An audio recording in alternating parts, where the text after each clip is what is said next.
محمد علی صاحب، پہلے تو آپ کو میں کریڈٹ دیتا ہوں. آپ نے پچھلے پروگرام میں بتایا تھا کہ اگر یہ پاکستان کا ڈپلومیٹک مینور کامیاب ہو گیا تو پیس کا نوبیل پرائز جو ہے وہ جنرل عاصم منیر اور ڈونلڈ ٹرمپ کو ملنا چاہیے، آپ نے کہا تھا. اب ڈونلڈ ٹرمپ کا تو پتہ نہیں، لیکن پاکستان کے آرمی چیف نے تو جو ہے دھاک بٹھا دی اپنی جناب. اب کوئی لائک کرے ڈس لائک کرے، کسی کو اچھا لگے یا برا لگے، حقیقت تو یہی ہے. کس طرح دیکھتے ہیں آپ کل سے لے کے آج تک کے معاملات کو؟ اور پھر اگلی بات یہ کہ یہ ٹیمپرری پیس کب اور کیسے پرماننٹ پیس میں بدلا بھی جا سکتا ہے یا نہیں؟ بہت شکریہ کامران صاحب، آج آپ نے ایک بڑے تاریخی دن مجھے مدعو کیا اپنے بہت ہی پاپولر پروگرام میں، اور میں سمجھتا ہوں کہ آپ کے سوال کا مختصر جواب ابھی برطانیہ کے شورۂ آفاق اخبار ڈیلی ٹیلی گراف نے دیا ہے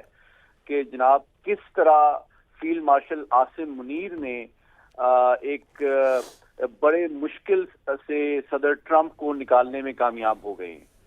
تو لاسٹ ایئر جب ہم نے امریکہ نے جب ہمیں پہچانا تھا کہ ہم نے جب بھارت کی صحیح پھینٹی لگائی تھی تو انہوں نے ہمیں صحیح پہچانا تھا، لیکن آج ہم نے امریکہ کو بھی ایک طرح سے فیس سیونگ دی ہے اور ان کو ایک بڑے دلدل میں مزید پھنسنے سے اور دنیا کے سامنے عالمی طاقت کو امبیرس ہونے سے بچا لیا ہے. لیکن بیک وقت ہم نے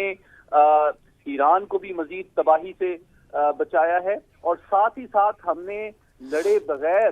جنگ میں شریک ہوئے بغیر، سفارتی سطح پہ ہم نے اپنے تمام برادر عرب ممالک خصوصاً سعودی عرب کی سیکیورٹی کو بھی انشور کیا ہے. تو میں سمجھتا ہوں کہ جس طرح سنزو نے کہا ہے کہ وننگ وداؤٹ فائٹنگ، تو میں سمجھتا ہوں اس سے بہترین مثال پاکستان کی نہیں ہو سکتی کہ پاکستان نے عالمی امن کو جس طرح آج ایک ایسے وقت میں پروموٹ اور پروٹیکٹ کیا ہے جبکہ عالمی برادری کا اعتماد عالمی اداروں، عالمی قانون، اقوام متحدہ، جی سی سی اور عرب لیگ پر اور او آئی سی پر بالکل کمزور ہو چکا تھا. ہم نے ان سب کی لاج بھی رکھ لی ہے اور ایک امید کی کرن کے طور پہ، ایک ذمہ دار ایٹمی طاقت کے طور پہ ہم سامنے آئے ہیں. پہلی بات. دوسری بات، میں آپ کو کچھ خبریں بھی دے دوں لیٹسٹ جو اپڈیٹس ہیں کہ ابھی مذاکرات کا کیا اسٹیٹس ہے اور ہم کہاں جا رہے ہیں. دیکھیے جی، میں آپ کو یہ بتانا چاہتا ہوں کہ کل رات فیلڈ مارشل عاصم منیر اعلیٰ ترین سطح پہ تمام پارٹی سے براہ راست رابطے میں تھے،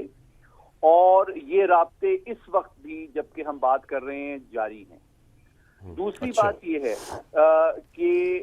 کل سچویشن بہت ٹینس تھی اور عین ممکن تھا کہ یہ پیس پروسیس کل کولیپس کر جاتا، اور اس کے تین جو ہے ثبوت جو ہیں وہ یہ تھے کہ کل کور کمانڈر کانفرنس کا جو بڑا سخت لب و لہجہ تھا پاکستان کا سعودی عرب پہ حملے کی وجہ سے، دفتر خارجہ کا مذمتی بیان تھا، اور پھر ایم بی ایس کو جو فون کال ہمارے وزیر اعظم کی طرف سے گئی ایشورنس کی، وہ ایسا نازک موقع تھا کہ جب ایران نے براہ راست تیل کی تنصیبات پر سعودی عرب پہ حملہ کیا تو وہ ایک ایسا کرٹیکل مومنٹ تھا کہ عین ممکن تھا کہ عرب دنیا جو ہے وہ اس جنگ میں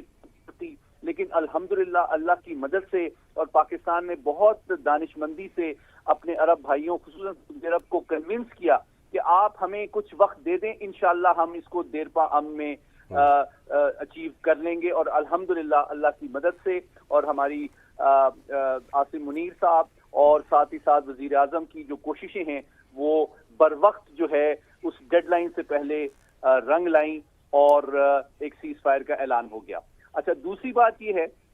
کہ اس وقت جو ہے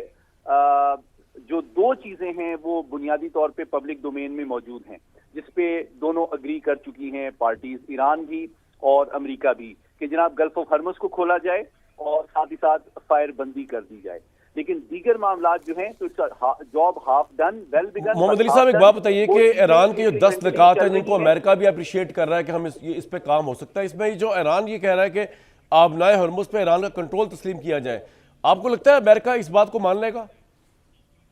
دیکھیں، میں سمجھتا ہوں یہ چیز ابھی فیصلہ ہونا باقی ہے، اور جب دونوں سائڈ آمنے سامنے بیٹھیں گی تو ان چیزوں پہ جو ہے مزید فیصلہ ہونا ہے. تو میں آپ کو یہ بتا رہا ہوں کہ یہ ایک انکریمنٹل پروسیس ہے کہ 15 ڈیمانڈ جو ہیں امریکہ کی طرف سے آئیں، پھر 10 ریکوائرمنٹ جو ہیں وہ ایران کی طرف سے آئیں. ابھی ان میں کنورجنس آ رہی ہے لیکن باضابطہ طور پہ جو ہے اگریمنٹ ابھی ہونا باقی ہے، اس لیے یہ ڈیلیکیٹ پروسیس ہے. لیکن میں آپ کو جو بہت امپورٹنٹ بات بتانا چاہتا ہوں، اگلے 48 گھنٹے بہت اہم اور نازک ہیں، کیونکہ اسرائیل اور بھارت دو ایسی ریاستیں ہیں